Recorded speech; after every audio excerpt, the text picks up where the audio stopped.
എന്റെ ഡ്രസ് പർച്ചേസിംഗിന് ഒരേ ഒരു ചോയ്സേ ഉള്ളൂ, നമ്മുടെ സ്വന്തം Laiba wedding centre. Laiba wedding centre, Pookkottumpadam, Wandoor, Karuvarakundu.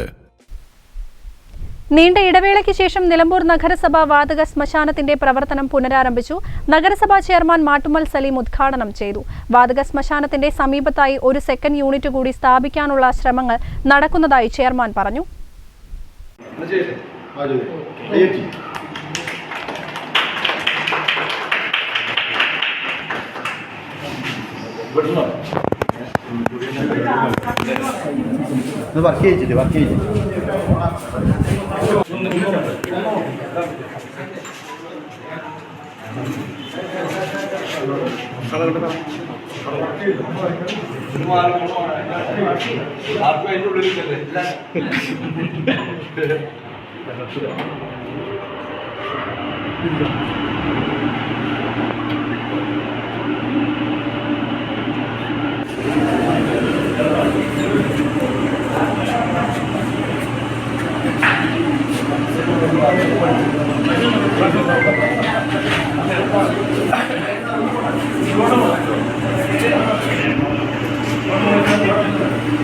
Vice chairperson അരുമ ജയകൃഷ്ണൻ അധ്യക്ഷത വഹിച്ചു. 5.5 ലക്ഷത്തോളം രൂപ ചെലവിട്ടാണ് അറ്റകുറ്റപ്പണികൾ പൂർത്തീകരിച്ചത്. ബർണറുകൾ, ബ്ലോവറുകൾ എന്നിവ മാറ്റുന്നതടക്കമുള്ള പ്രവൃത്തികളും നടത്തി. MI ഷാനവാസ് MPയുടെ ഫണ്ടിൽ നിന്നും 27 ലക്ഷം രൂപയും നഗരസഭയുടെ 14 ലക്ഷം രൂപയും ഉപയോഗിച്ചാണ് വാതക ശ്മശാനം നിർമ്മിച്ചത്.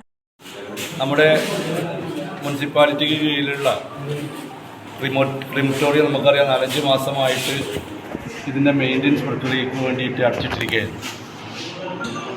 നമ്മളെ സംബന്ധിച്ചിടത്തോളം നമുക്ക് മറ്റു പല, ഇപ്പോൾ ഒരു വാഹനം നമുക്ക് കേട് വന്നാൽ നമുക്ക് ഏത് വർക്ക്ഷോപ്പിൽ കൊണ്ടുപോയിട്ട് നമുക്ക് നന്നാക്കാൻ പറ്റും.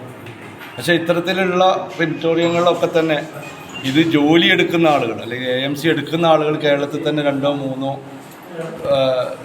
ഗ്രൂപ്പുകളുള്ളൂ.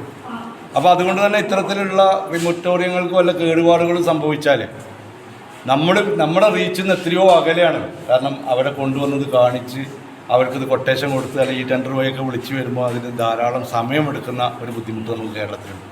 അതുകൊണ്ടാണ് നമുക്കിത് 5-6 മാസം വൈകാനുണ്ടായ കാരണം. ഇന്നിപ്പോൾ ഇത് ഏകദേശം 7 ലക്ഷം രൂപ മുനിസിപ്പാലിറ്റി ചെലവഴിച്ച് നമുക്കിത് സജ്ജമായിരിക്കുകയാണ്. അതിന് പുറമെ നമ്മുടെ ഒരു 20 ലക്ഷം രൂപയ്ക്ക് ഇതേപോലെ തന്നെ ഇതിനോട് ചാരി ഇതേപോലൊരു ക്രിമറ്റോറിയം നിർമ്മിക്കാനാണ് മുനിസിപ്പാലിറ്റി ഉദ്ദേശിച്ചിട്ടുള്ളത്. നമ്മുടെ സെക്കൻഡ് യൂണിറ്റ് എന്നുള്ള നിലയിൽ അത് നമ്മുടെ അമൃത് പദ്ധതിയിൽ നമ്മൾ സമർപ്പിച്ചിട്ടുണ്ട്. അതിൻ്റെ ഓർഡർ വരികയാണെങ്കിൽ നമുക്ക് അതും പെട്ടെന്ന് നമുക്ക് യാഥാർത്ഥ്യമാക്കാൻ കഴിയുമെന്നാണ്. ആരോഗ്യ സ്റ്റാൻഡിംഗ് കമ്മിറ്റി ചെയർമാൻ കക്കാടൻ റഹീം, സ്റ്റാൻഡിംഗ് കമ്മിറ്റി ചെയർമാൻമാരായ സ്കറിയാക് നാന്തോപ്പിൽ, സൈജി മോൾ, കൌൺസിലർമാരായ P ശബരീശൻ, P ഗോപാലകൃഷ്ണൻ, റഹമത്ത് ചുള്ളിയിൽ തുടങ്ങിയവർ സംബന്ധിച്ചു. News bureau, Nilambur. തലമുറകളെ അണിയിച്ചൊരുക്കിയ വിശ്വസ്ത പാരമ്പര്യവുമായി PAK ടെക്സ്റ്റോറിയം, വണ്ടൂർ. ഈ ഓണം PAKയോടൊപ്പം.